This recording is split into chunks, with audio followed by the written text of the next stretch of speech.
Okay, so impressions about the interior. Like I said before, very minimalist. That's what they're really going for with Tesla. All the materials just feel a little bit more plasticky, a little cheaper than the Model S, which I've actually always said for a luxury car actually feels really plasticky and cheap. So beyond that, this one feels even more plasticky and cheap. It just has this, I'm not really sure what you would call it. It's almost like a Harman Kardon speaker type material. It's almost denim-y. It looks kind of like denim. It feels a little bit like denim, but that's kind of what it looks like. There's this whole thing here for the climate control. All of your AC and all of your heat comes out of here. It's very smooth. It's pretty quiet. The seats are okay. There's really good bolstering. You feel very secure. There's a lot of adjusting. There's all the standard ways to adjust the seats. As with every Tesla, this headrest is abysmal. It's terrible. It feels like it's trying to push your head down. I don't know why they want to do that. I don't know why they designed the seats this way, but there's a lot of third-party manufacturers that make a pillow, like a neck pillow, for the seat, and that adds a ton of comfort to these kinds of seats. So honestly, I'm not really sure why they did this with the headrest. I don't know if it's like more universal. It could fit more like sizes of people, but me at 6'2", 200 pounds, I'm not comfortable with this headrest at all. But like I said, very easily fixable with a neck pillow. There's more of that gray denim type material on the doors. So you can see they just kind of went with a gray and black interior in this demo model here of the brand new Model 3. Just show you the roof.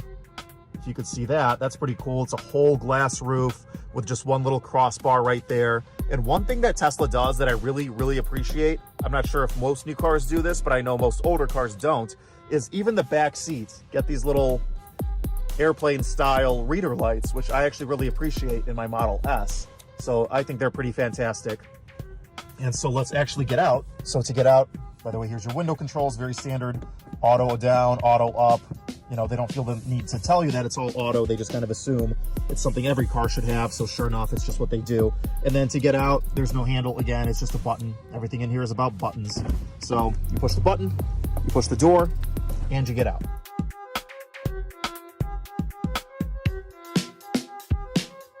Just push here, and you pull. That's all you do. And then, as a 6'2", 200 pounder, trying to get in behind myself inside the Model 3 is obviously no fun. This is, if I was driving behind myself, if I was a passenger with somebody my size as the driver, this is what I would have to deal with. All right, now of course I could put my knee on that side of the seat. That's a little more comfortable, but still, as you can see, I'm pretty cramped in here. It is an economy car. Or, okay, it's not an economy car, it's technically like an entry-level luxury car, but it's the size of an economy car. You know what I mean? It's a small car. Okay, so, screens. So, what's kind of new here, I'm not sure if the more recent older Model S's or Model 3s had this, but there is a screen here for the back seat. And as you can see, it's mostly just climate controls. There's games back here, there's media back here. You can control, of course, your heated seats back here if the car has them. And it looks like this one does actually, which is cool. My Model S does not have heated back seats, so I definitely appreciate that. Of course, you can control you can just turn off the climate control completely. You can turn it on, you can turn it on face, feet, probably both. What else we got? Seat control or heated seat is still on. Oh, I can actually move, that's cool. Check this out. I can actually move the passenger front seat from the back. That's a pretty cool feature. That's really useful. If you happen to be a kid sitting back here and your mom's annoying you, you can just kind of move her forward and just tell her to stop it, or you won't stop it. Okay, kids, don't do that. Listen to your mother. But the point is, that's kind of a cool feature. What's kind of a good thing safety-wise is you can't control the driver's seat. You can only control the front passenger seat, which, like I said, I definitely appreciate.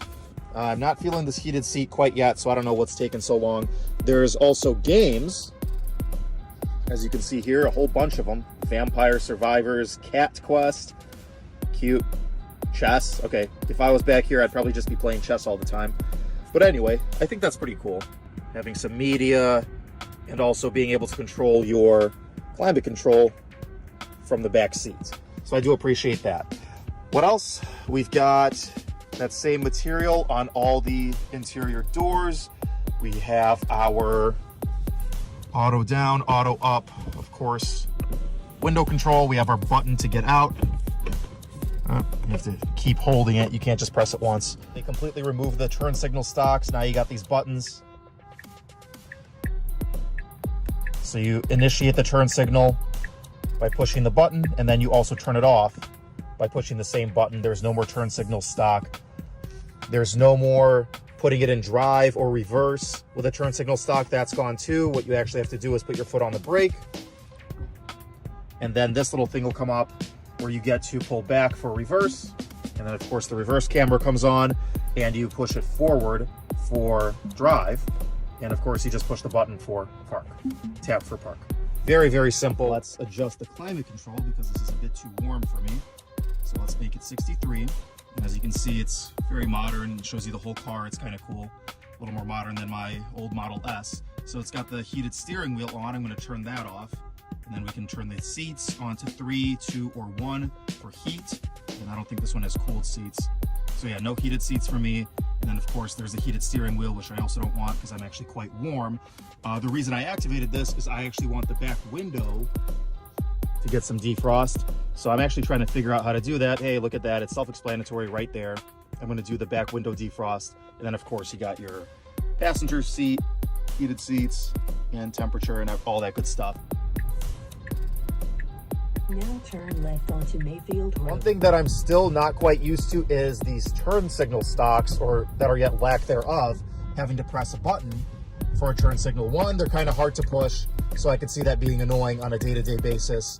Two, as you may have seen previously, I wasn't commenting on it, but as you may have seen previously, I was actually in a turning lane and I put on my turn signal, and then basically as soon as I straightened out the car and got into the lane, it turned off the turn signal, so I had to re-engage it, which is kind of annoying.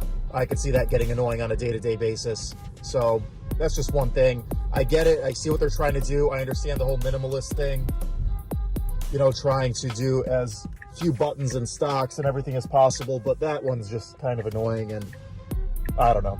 Call me old-fashioned, but I think a turn signal stock is just not the worst thing in the world, and I would rather have it than not have it.